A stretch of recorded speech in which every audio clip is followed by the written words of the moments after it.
And I want to hand you over now to India Today's Rahul Kanwal, who is joined live and exclusive by the BJP's top voice on foreign and strategic affairs, Ram Madhav. Over to Rahul.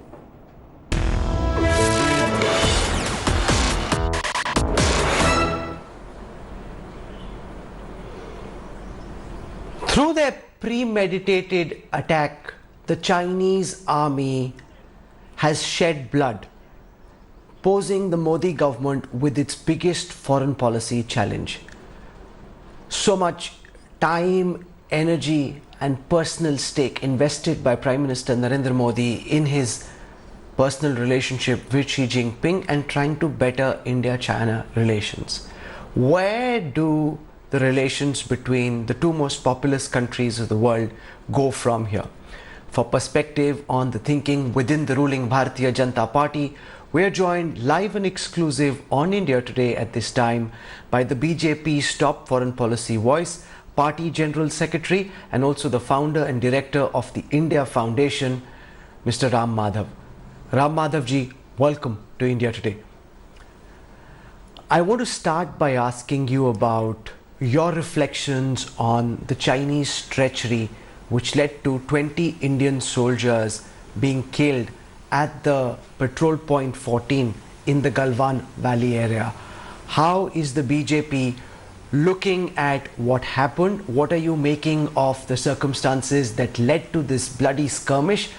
And what's your overall assessment of the situation along the line of actual control?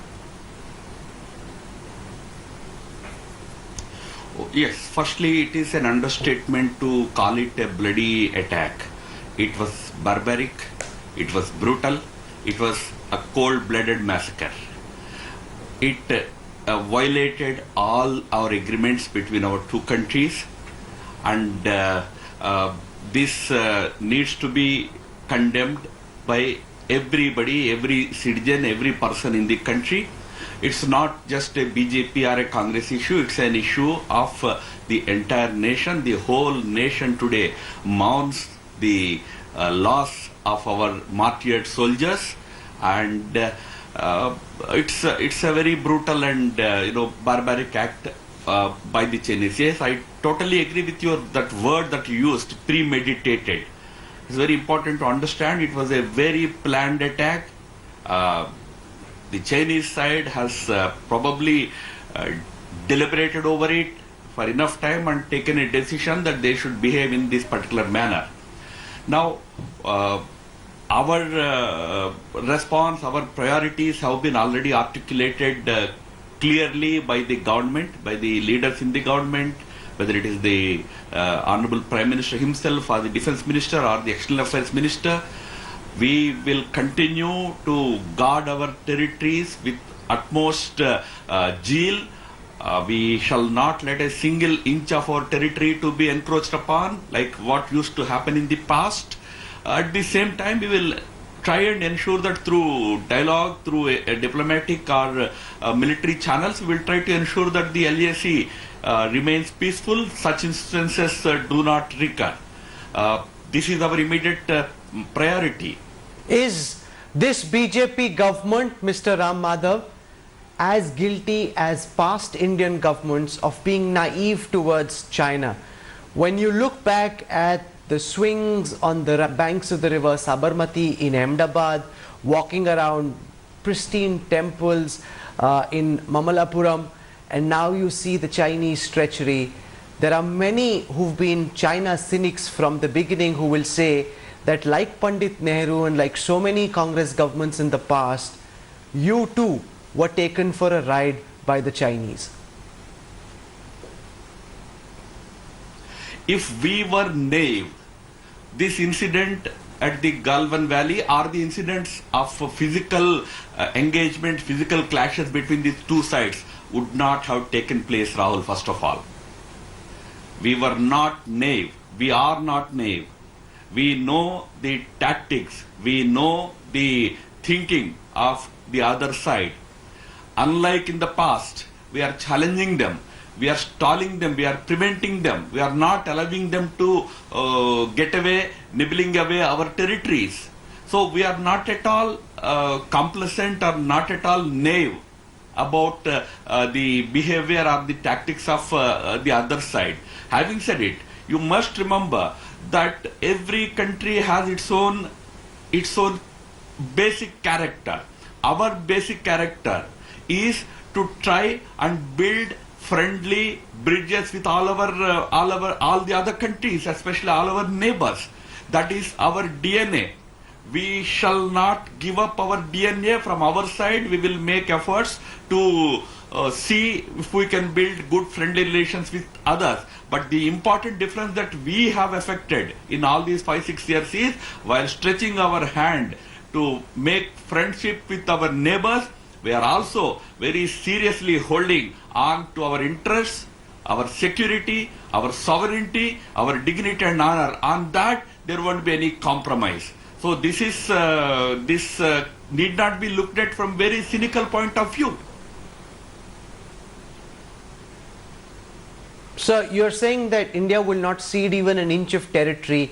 The reality of the situation as it stands at this moment is that in the Pangong area of the eastern Ladakh sector, the Chinese have intruded at least 8 kilometers from Finger 8, which is the Indian claim line of the LAC, to Finger 4, which is the Chinese claim line. There is, and satellite images affirm this, significant deployment not just in the beach area right next to the lake, but also on the ridges.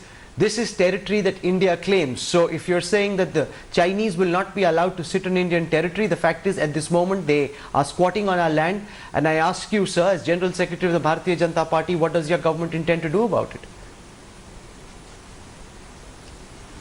We will be challenging all such things. In fact, I must remind you, Rahul, that a few days ago in your own show, you showed the map and you told the viewers from your own side that this time they have not crossed LAC in Galwan Valley. It happened because we have prevented them, we have stopped them. In Pangangso Lake area also, we are today engaged. We are asking them to vacate. We are not letting them happily sit there. That is the difference. We are not agreeing, or we are not parroting the defeatist argument of the past governments that there is a perceptional difference, these things happen. That is not our line. We don't buy into or allow this trap to continue, this perceptional difference wala trap. We are saying they are trying to encroach in our territory. We are engaging with them. We will ensure that each and every inch of our territory is protected. No questions about it. Because the response to China will not just be military, it can have a diplomatic dimension, it can have an economic dimension. So let's spend a moment on the economic aspect of the India-China relationship. Would you, as one of the senior most voices in the Bharatiya Janata Party, Mr. Ram Madhav, advocate for a serious curtailment of the India-China economic relationship and a review of whether Chinese companies get any tendered projects in India? Should we start cutting the economic link that China and India have, and thereby send a very stern economic message to China?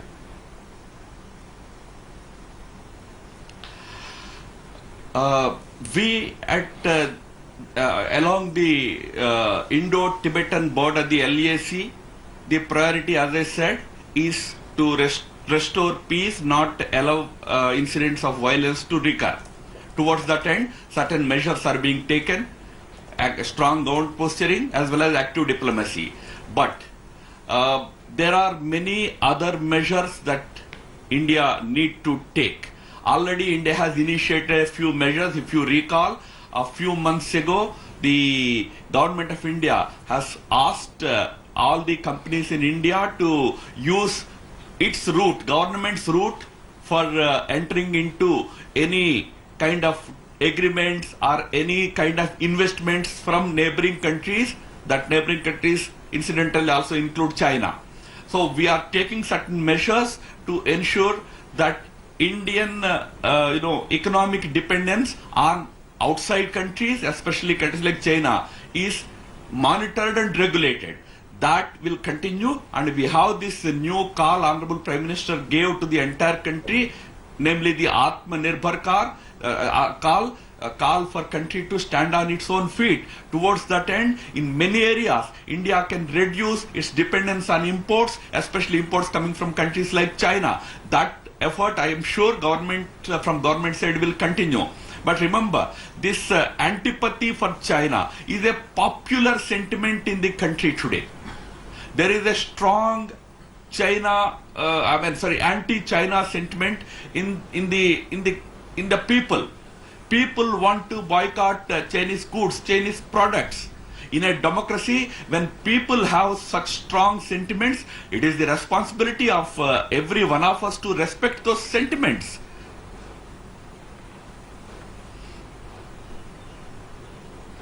Would you call upon Bollywood stars, cricket stars who are ambassadors for Chinese products to stop their endorsements?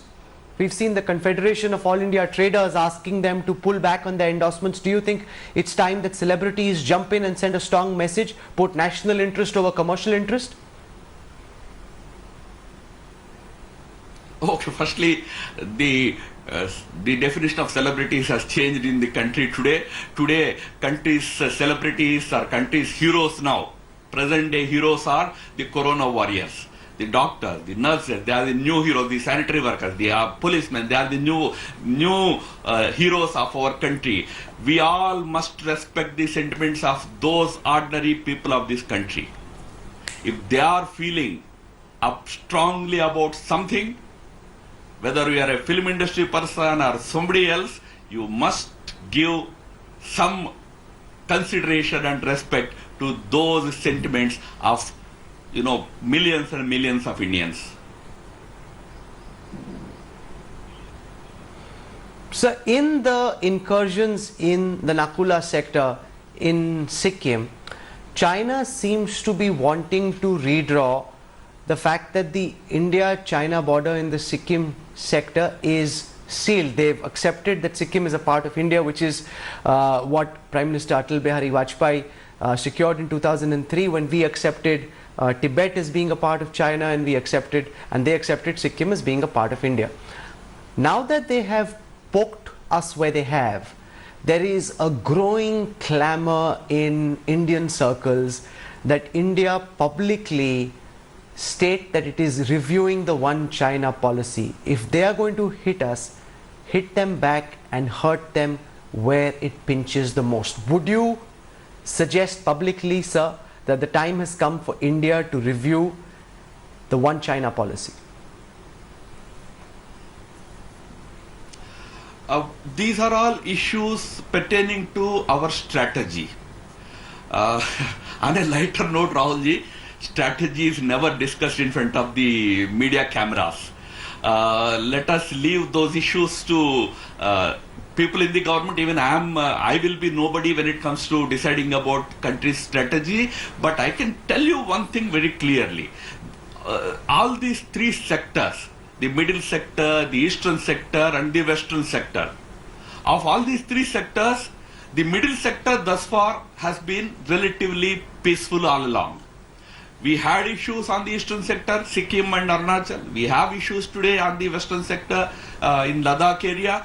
In all these matters, we all as countrymen should be guided by the defense establishment, security establishment of the country, and in matters that you are raising, security matters, One China policy, etc., all the suggestions are welcome. I also am following. Lots of different views are being expressed by experts. We respect all their views, and people in the government will take appropriate decisions on those matters at an appropriate time. In this, decision and timing both are important. I am sure the people in the government will handle them with utmost care. Since Prime Minister Modi came to power, India has followed a balancing act with China and the United States, not wanting to antagonize Beijing and yet wanting to deepen its ties with the United States without falling into the US strategic umbrella. Given what's happened in the Galwan sector and this current military build-up all along the line of actual control, how do you think this will redefine India-China ties? And does this, as a natural consequence, bring us that much closer to the United States, Mr. Ramallah? I really don't think so, for one important reason, that ever since Prime Minister Modi took over, he has affected a major shift in the foreign policy, in the sense that we have now started following what we describe as the de-hyphenated foreign policy. The meaning of de-hyphenation is that our relationship with any given country is not dependent or in any way related to our relationship with any third country. This is what we call as de-hyphenation. Our relationship with countries is on standalone basis. As far as China-India relationship is concerned, it is a standalone relationship. We have a heft in this relationship. We have certain solid depth in it. We have a trade relationship of more than $100 billion between our two countries. It is an existing relationship. It has its ups and downs. It has its challenges. We need to handle those challenges, and I am sure India is capable of challenging taking on those challenges and securing India's national interest. Ultimately, that is paramount. What is important is ultimately the interests of the country. That India will secure. Our relationship with USA is again another standalone relationship. So there is no reason now to assume that we will gravitate towards one country as against any other country. If you recall, when Prime Minister Modi spoke at the Shangri-La dialogue 3 years ago, he has made it very clear that even in the Indo-Pacific region, we believe in inclusive policy. We believe in allowing stakeholdership of everybody. That is India's approach, that is India's DNA. While we follow that approach, we know how to secure our national interests on our own strength.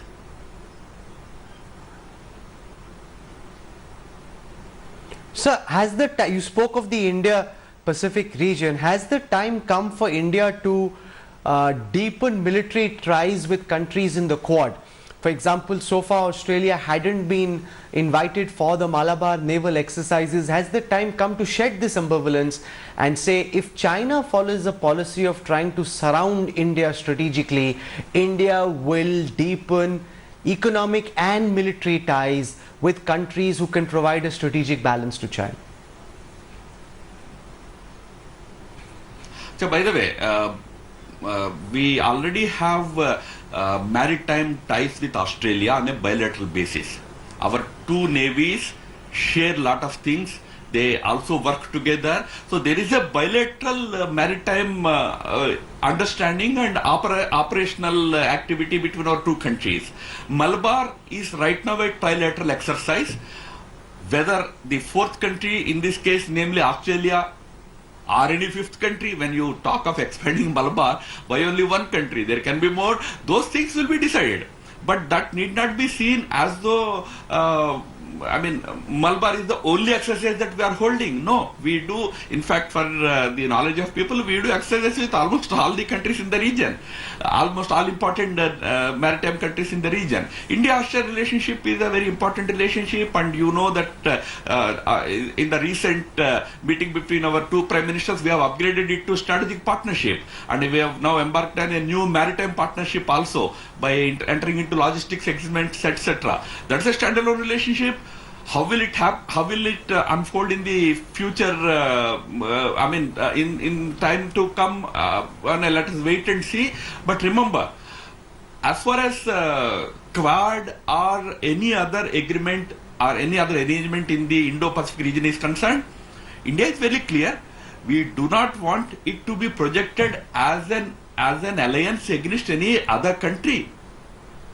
It has to be an inclusive arrangement for peace and prosperity and security of the region. This is what Prime Minister said at the Shangri-La dialogue in Singapore. So that remains our policy as far as Indo-Pacific is concerned.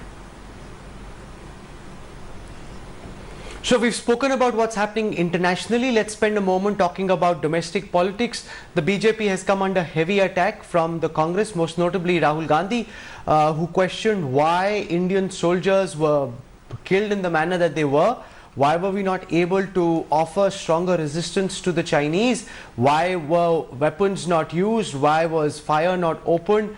And he's accusing your government of having let down the Indian army. How do you respond to the domestic politics that's playing out, Mr. Madhav?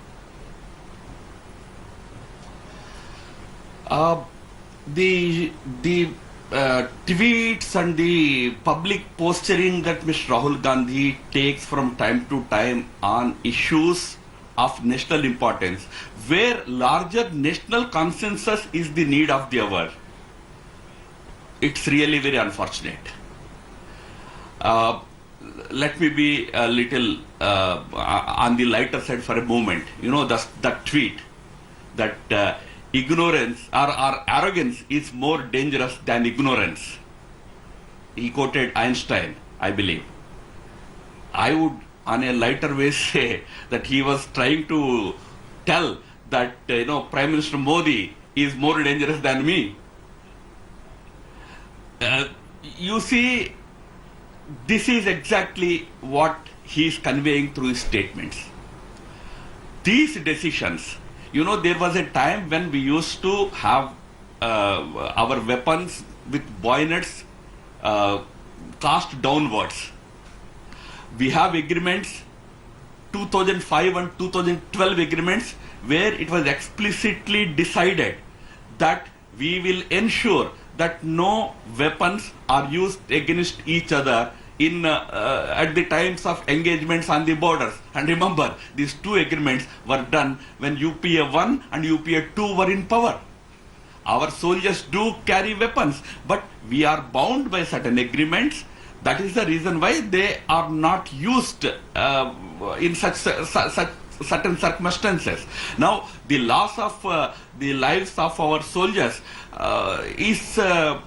has shocked the entire nation, and we all have mourned the death of our sacrifice of our martyrdom of our soldiers.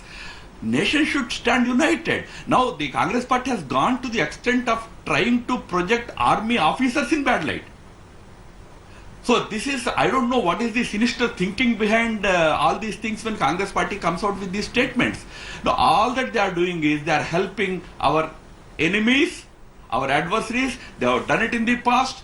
Their statements are used by Pakistan on the international fora. Tomorrow, China will use the same statements on the international fora. And what surprises me is I understand a Communist Party publication in Calcutta today also accusing Indian Army of actually initiating the whole trouble in Galwan Valley. I was told I was sent a paper clipping by somebody.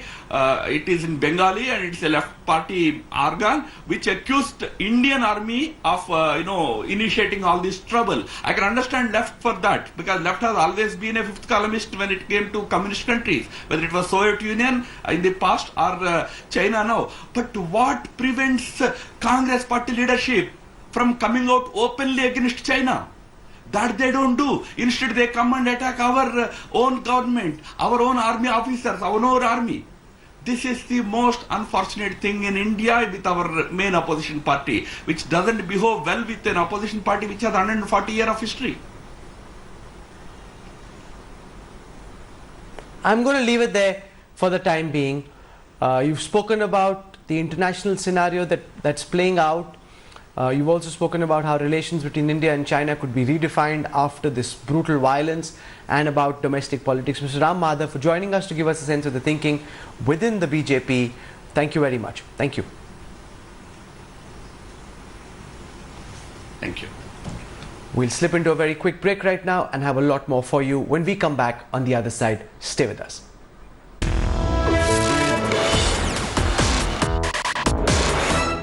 Hello everyone, this is Rahul Kamal here. Hope you enjoyed this video. For the latest news and analysis, like and subscribe the India Today YouTube channel, and don't forget to press the bell icon to stay updated.